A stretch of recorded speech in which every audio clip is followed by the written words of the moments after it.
recibir a una figura como Ailton Krenak. Él es Premio Latinoamericano y Caribeño de Ciencias Sociales en la 9ª Conferencia Latinoamericana y Caribeña que se realizó en junio en la Ciudad de México. El filósofo, escritor, ecologista, integrante del movimiento indígena brasileño, nació en el estado de Minas Gerais, a las márgenes de un río del cual después vamos a hablar. A los 17 años entiendo que se trasladó, se mudó con su familia hacia otro lugar, pero es interesante poder descubrir con él cuándo fueron esos descubrimientos en relación a la militancia, a la lucha, a entender la identidad, pero también a llevar su identidad a que otras personas la conozcan. Habría muchísimas más presentaciones para hacer, pero le damos la bienvenida a Ailton Krenak. Buen día y muy obrigado por la visita aquí en Claxo, es muy especial. Y me pareció un buen momento para comenzar. ¿Podemos viajar cuando era niño, cuando era chico, cuando era pequeñito, esos primeros años de vida? ¿Cuáles son sus primeros recuerdos? Talvez a partir de 4, 5 anos. Por esse tempo, menino de 5 anos, meu grupo familiar já experimentava deslocamentos. Los habían sacado de los lugares donde vivían. Sim, e se movia de um sítio a outro, retornando numa região que estava sendo ocupada a partir da década de 30. 30, 40, 50, eu nasci em 50. Então, até o final da década de 50, ainda era um território ainda em processo de reconfiguração. Foi nessa região do Brasil que entrou a siderurgia. A siderúrgica mais interessante que se estabeleceu nessa região foi no Rio Doce. A extração de minério, a implantação de uma grande malha ferroviária para escoar minério, alterou profundamente a situação da população ribeirinha. E o território Krenak fica na margem esquerda do rio, porque a margem direita foi ocupada para passar a estrada de ferro. Então nós fomos removidos para o outro lado do rio. Essa alternância, essas movimentações, elas estavam presentes na minha infância, na década de 50. E eu tenho lembrança da entrada brutal do que a gente chama de fronteira econômica em cima do nosso território, alterando as nossas vidas, para sempre. Pero, concretamente, de un momento para otro empezaron a ocupar tierras que eran las tierras de ustedes, las que vivían desde siempre. Sim. ¿Cuántas generaciones hace que vivían en esas tierras? Os arqueólogos e antropólogos, com os estudos que eles fazem desse sítio, eles encontram inscrições rupestres de 1.700 anos. Lá tem inscrição rupestre, tem desenhos, tem cavernas, que os registros da nossa presença é 1.700 anos para lá. Mas não vem ao caso, porque o Brasil inteiro foi invadido, né? Nós não fomos os únicos. Aquilo tudo ao nosso redor, né? Outras paisagens também, a Mata Atlântica, tudo. Essa invasão é continuada, por isso que ela vai estabelecendo novas fronteiras.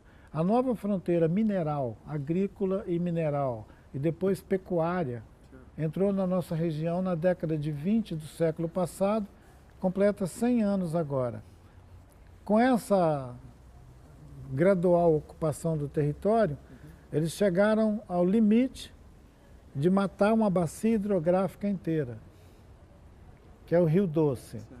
A mineração que ocupou essa região se estabeleceu na parte das serras altas e lá em cima, na atividade constante de mineração industrial, eles estabeleceram barragens para conter os resíduos.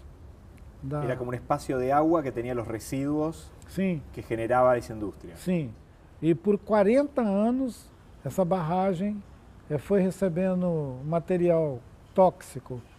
Um dia essa barragem se rompeu e cerca de 40 milhões de toneladas de lama tóxica desceu na bacia do rio, empurrando a água e instituindo outra camada de lama. Esse material tóxico cobriu 600 quilômetros do rio. Isso, inclusive, matou gente? Sim, matou gente, matou peixe, matou animais, matou vegetação, devastou. Tem imagem ativa, né, de televisão, de jornal, que mostra. É uma imagem muito feia, parece um evento assim de destruição global, porque ele desceu arrebentando tudo no vale. Ele pegou o vale, foi varrendo tudo. A nossa aldeia foi devastada por essa lama. E Ailton, podemos pensar então? Até hoje, a lama está lá. Está aí. Sim, e a comunidade é suprida com água por caminhão que percorre 170 quilômetros de estrada até levar a água lá. Busca de uma outra bacia hidrográfica, porque aquela bacia hidrográfica está inviabilizada nas próximas décadas. Ailton, entonces podemos pensar que la colonialidad a veces tiene cara de empresa nueva, a veces tiene cara de destrucción del territorio. ¿Cuáles son las diferentes caras que tiene la colonialidad el día de hoy? Vamos fazer com eles ou sem eles? Vocês Podemos convidaram, con eso. Esa es la vocês colonialidad. convidaram eles?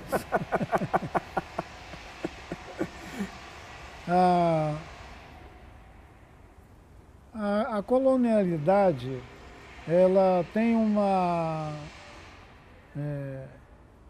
dinâmica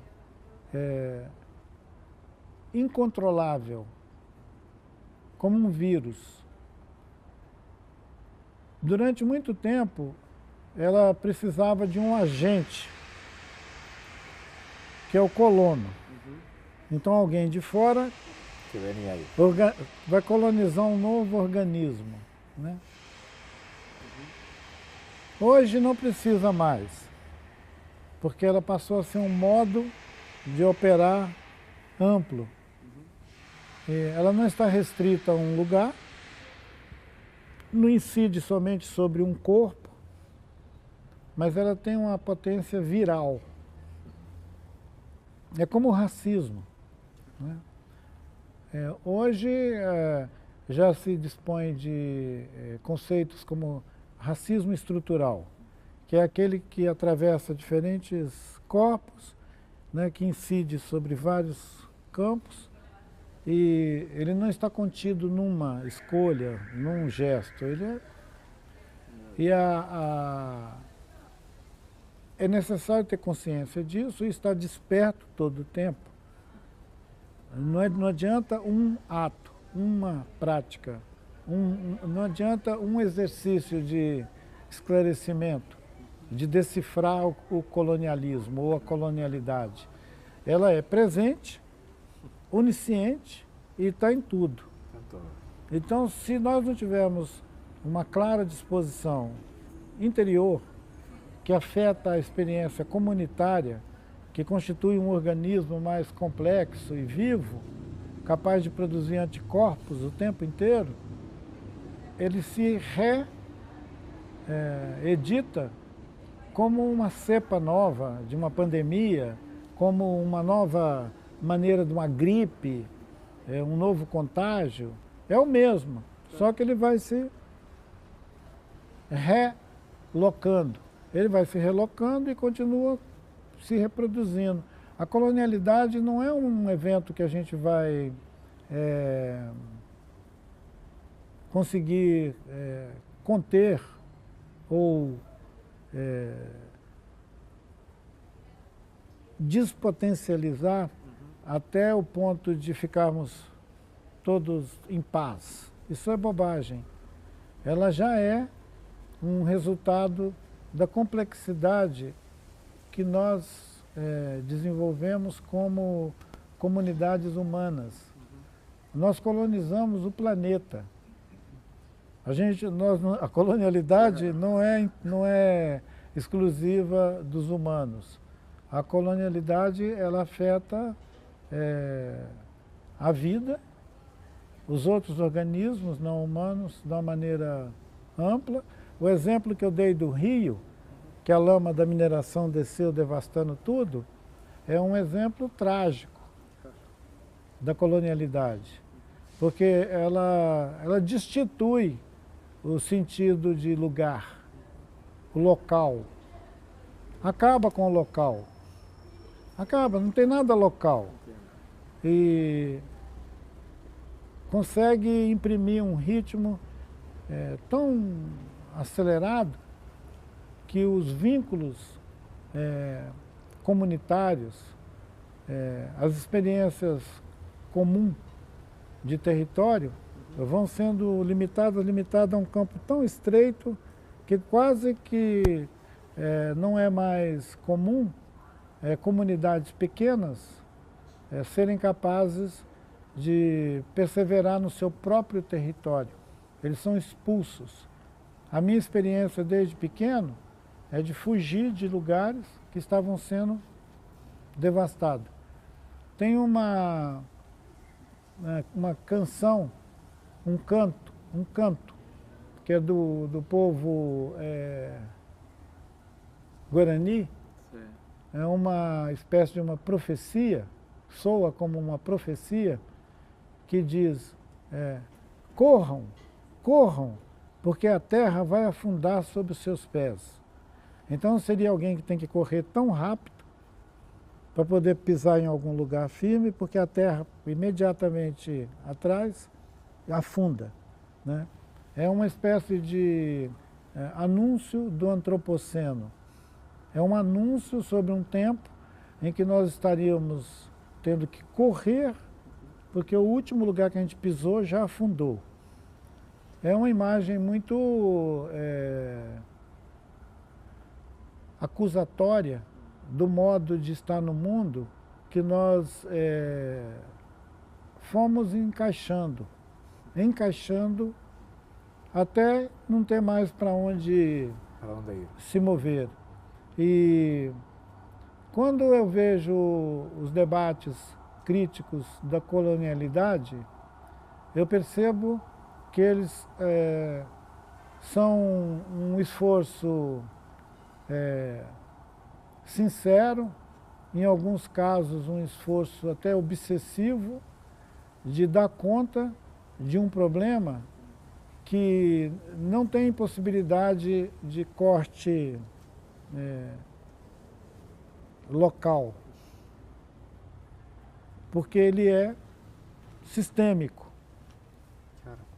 Então ele afeta isso que a gente chama de ecologia, as várias ecologias, ele afeta a própria ideia de um possível futuro comum. Tipo assim, se tiver futuro, não vai ser comum. Se tiver futuro, vai ser para um cara que comprou uma passagem para Marte. Aí você tem uma repetição do gesto colonial. Depois de ter comido tudo na Terra, você vai comer um outro planeta. E outro, e outro, e outro. É uma fúria devoradora de mundo. Fúria.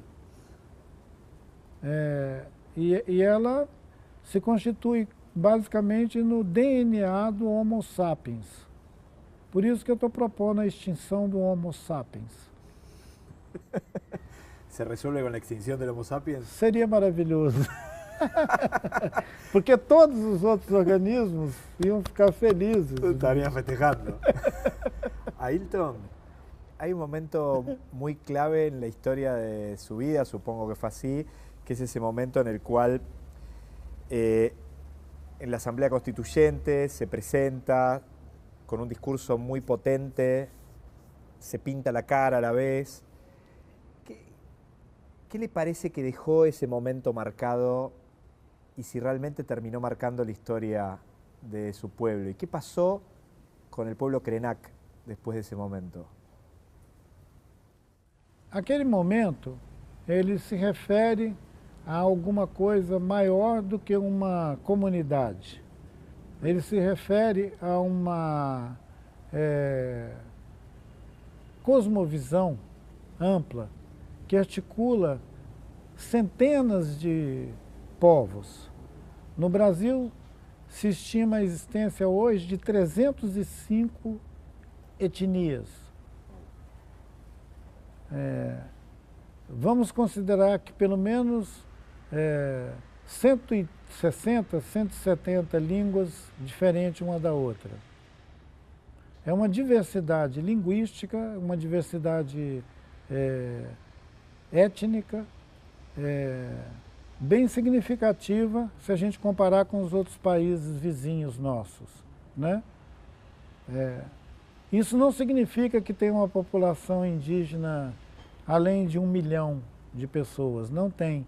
O último censo diz que nós somos 930 mil, mas é 930 mil expressado numa diversidade muito grande que aquele gesto meu na Constituinte recolhe toda essa representatividade ampla e muda não apenas a realidade Krenak, mas a realidade de todo mundo. Foi um momento histórico da realidade política do Brasil, em que o movimento indígena estava em alta voltagem, estava inspirado. E tanto que tinha uma pequena organização que se chamava União das Nações Indígenas. Eu estava representando no Congresso a União das Nações Indígenas. Quer dizer, é como se nós tivéssemos alcançado um estado de aceitação, né, no debate político, comparado ao que aconteceu no Chile, quando Elisa foi coordenar as comissões que produziram a nova Constituição, o projeto da nova Constituição do Chile, que infelizmente vai demorar ainda para ser instituído como um pensamento amplo, como um pensamento plural, porque tem uma reação muito grande que vem exatamente do capital. Né? Para o sistema global do capitalismo, para a colonialidade, aquela proposta não pode. Aquela proposta é excessivamente livre, reclama um tipo de liberdade inconcebível e desestrutura a rolagem do capitalismo. Ele cria uma falha.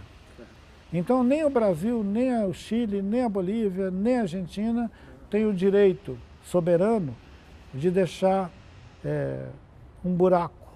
Ela tem que ficar ali fazendo o papel de estepe. Pequenos passos. Estepe. Né, pequenos passos. Qualquer ruptura mais visível é imediatamente preenchida por alguma outra coisa.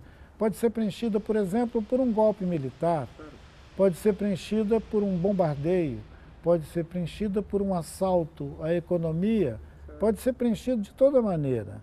O que não falta é lixo. Ailton, usted hablamos de ese discurso en la Asamblea Constituyente, pero antes estuvo la dictadura, los militares en Brasil. Entiendo que los pueblos indígenas fueron de los sectores que sufrieron brutalmente la presencia de los militares, y el pueblo Krenak en particular con otros pueblos indígenas. ¿Cómo fueron esos años de dictadura, de militares en Brasil? Que entiendo que hace recién muy poco hubo una condena a ese momento brutal. Quando eu tinha de 15 a 20 anos de idade, foi o período mais duro desse regime civil-militar que instituiu uma ditadura que demorou 20 anos de duração. E os povos indígenas estavam numa situação de tanta invisibilidade que toda a violência que recaiu sobre os indígenas ficou oculta, não era público. A Comissão da Verdade, o relatório produzido pela Comissão da Verdade no Brasil, ele finalmente se surpreendeu com a quantidade de abusos em diferentes localidades no Brasil que foi feita em territórios indígenas, chegando a tortura, assassinato, desaparecimentos e todo tipo de violência. No caso do povo Krenak, as nossas famílias foram aprisionadas num sítio e foi instituído um reformatório, o Reformatório Krenak. Era uma experiência militar para ver se eles conseguiam militarizar os indígenas. E eles criaram um batalhão de indígenas forçados, arregimentados na marra, prisioneiros, e treinavam eles para tortura, espancamento, policial, comportamento, introduzindo essa lógica policial, para depois inserir essas pessoas de volta nessa comunidade violenta. Foi uma coisa muito ruim, matou gente, adoeceu pessoas. Todos os adultos que passaram por essa experiência ficaram com traumas irreparáveis, ficaram doentes. Passaram a ter comportamento totalmente desordenado. E aqueles que não ficaram violentos, ficaram deprimidos. Não conseguiu entrar naquilo, ficou deprimido. E quando as investigações foram feitas, os que sobreviveram passaram a ser considerados como testemunhos de um evento que o Estado brasileiro promoveu amplamente, né? Teve o povo Aimiri-Troari no Amazonas, que foi quase extinto, porque eles estavam abrindo a Transamazônica, abrindo uma estrada para dentro da floresta, e o povo Aimiri estava no caminho. Então eles destruíram o território deles para passar com a estrada, e tem uma denúncia grave do exército ter executado aldeias inteiras. Na década de 70. Pero, o sea... 60, 70, quando o Brasil estava fazendo o milagre brasileiro. Esse período se chamou o milagre brasileiro. O milagre de assassinar... Não, a economia nesse período foi ao espaço. Economia, economia, economia. Dinheiro, dinheiro, dinheiro. Foi quando se expandiu a economia interna no país e o Brasil ficou se vangloriando de uma condição de milagre, milagre econômico. Estava na linguagem dos economistas, negócio de milagre asiático, tigres e não sei o quê. Essas mitologias capitalistas. As mitologias capitalistas, elas são tão atraentes quanto qualquer outra. Elas têm fanáticos no mundo inteiro. E os economistas hacen de conta que explicam todo, não? A mitologia, né, capitalista. De certa maneira, os economistas são uma espécie de avatar. Eles criam as mitologias do capitalismo. Ailton, e o pior é que a gente acredita neles. Dos últimas cosas, Ailton, quedaría horas hablando. Me interesó un concepto interesante que tiene que ver con los recursos naturales, cómo las lógicas del hombre blanco habla de recursos naturales y la de los pueblos indígenas habla de ciclo de vida. ¿Cuál es la diferencia entre estos dos conceptos y cuál es la diferencia de cómo se ve la naturaleza entre pensar en recursos o pensar en un ciclo de vida? Talvez seria bom pensar que a, a ruptura do pensamento de muitos povos se deu quando imaginou que podia tratar a natureza como um recurso. A ruptura está lá atrás. É quando o humano começa a se constituir numa espécie de ex-humano, né? Não é mais natureza, é fora da natureza, não é um animal, não é biológico, ele é cerebral. Tem um cientista do clima que eu gosto muito dele, que se chama Antônio Nobre. É um brasileiro e estuda muito ciclos da floresta tropical, ciclos das águas. Tem um trabalho muito importante sobre a confirmação de que, para além dos humanos, no planeta, na Terra, todos os outros organismos estão interativos o tempo inteiro, produzindo sentido. E que o humano é o único que saiu fora. Saiu fora e começou a abordar tudo isso como uma plataforma, onde ele pode cortar, emendar, entortar recurso. A ideia de recurso, amplamente pensado, ele inclui o planeta inteiro. O solo, o subsolo, os oceanos, recurso, tudo é recurso. Quer dizer, é quase que uma abstração. Tudo é recurso. O humano interagindo no universo de recursos. É uma ideia muito absurda, porque ela é anti-vida. Ela produz no longo prazo essa experiência necrocapitalista, né? Porque ela necrosa a vida. Ela toma a vida como um organismo que pode ser manipulado e vai matando a biodiversidade, vai predando. A gente praticamente não tem mais florestas grandes no mundo. A maior parte das grandes florestas no cinturão verde do planeta foram já destruídas. O clima do planeta já foi totalmente bagunçado.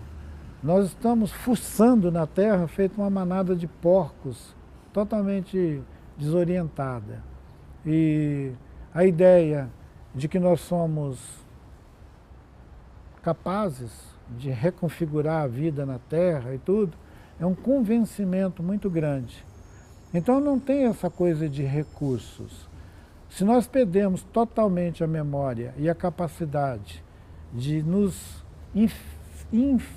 envolver profundamente com outros organismos inteligentes, vivos, nós vamos nos tornar uma espécie danosa para o amplo ecossistema da vida no planeta Terra, e nós podemos entrar numa série de desastres, né, que são climáticos, mas que também são de ordem biológica. A gente pode começar a sofrer ataque de tantos vírus que não sobre nada da gente, desses tais de humanos. Pode parecer uma visão apocalíptica, mas não é, não. A vida continua. O planeta Terra não precisa do ser humano para existir. Se tem uma espécie que não fazia falta aqui no planeta, é o humano. Os outros já estavam aqui há bilhões de anos. Nós somos aqueles caras que chegaram na última hora e quer tomar conta do salão. Vândalos. Bando de totalmente insanos. Ailton, la última. Me encantó una frase que te escuché decir en una entrevista, que decías que si un ser humano deja rastro, no es sustentable. Claro. Y con esa frase, pensando esa frase, ¿cómo ves el futuro? Digo, ¿qué pensás del futuro? ¿Cuál es tu visión del futuro? Porque planteas un panorama muy complicado, pero también hablas de una biodiversidad que va más allá de nosotros. Entonces, ¿cómo ves el futuro? Eu tenho me orientado por uma ampla visão ancestral que indica que o futuro é ancestral. Então ele inverte a perspectiva antropocêntrica e para de contar a experiência da vida na perspectiva exclusivamente humana e considera a narrativa na perspectiva de Gaia, do organismo vasto da vida na Terra. O organismo vasto da vida na Terra não tem fim. Então, não tem angústia, não tem problema. É por isso que é possível revisitar esse pensamento ancestral nas narrativas que os nossos pais, nossos avós continuam ofertando nos seus modos de vida, na sua radical escolha de vida, sem fazer concessão, sem compartilhar a ideia de recurso. Quando as agências dos governos querem construir uma hidrelétrica num rio, nós somos contra. Quando querem extrair a água em excesso dos rios, nós somos contra. Quando quer devastar a floresta, nós somos contra. E quando querem se apropriar de tudo como particular, privado, proprietário, nós somos contra.